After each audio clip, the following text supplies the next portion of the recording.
Recording studio Delhi.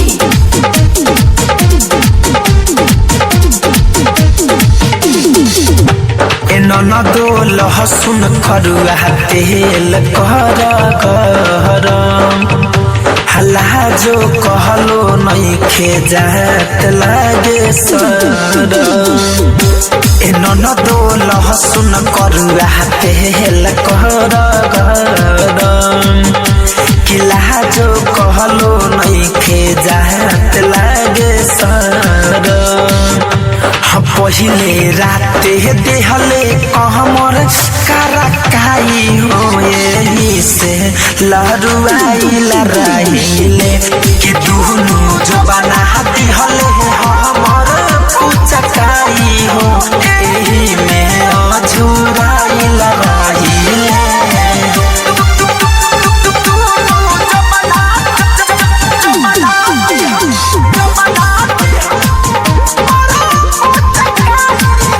माँ Vaishno recording studio Delhi. देहिया के हरदिया बही छुटल के दादा पहिले सुहाग रतिया भइल भायला दा।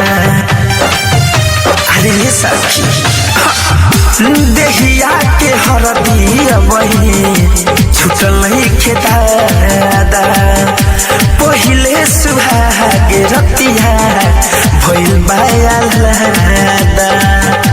कि पानी पियाहू के मौका नहीं दिहले हो ई दुख सखी तोहसे कहिले।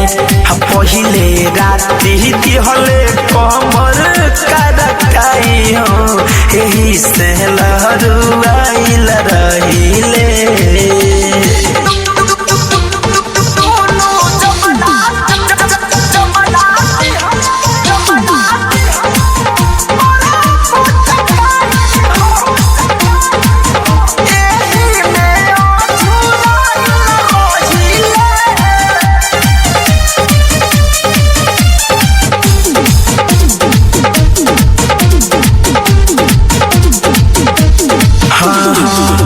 सब खेला धान गहिनी भैया के तारा फैशन फिर हो जे हवे बड़का दुना महारा।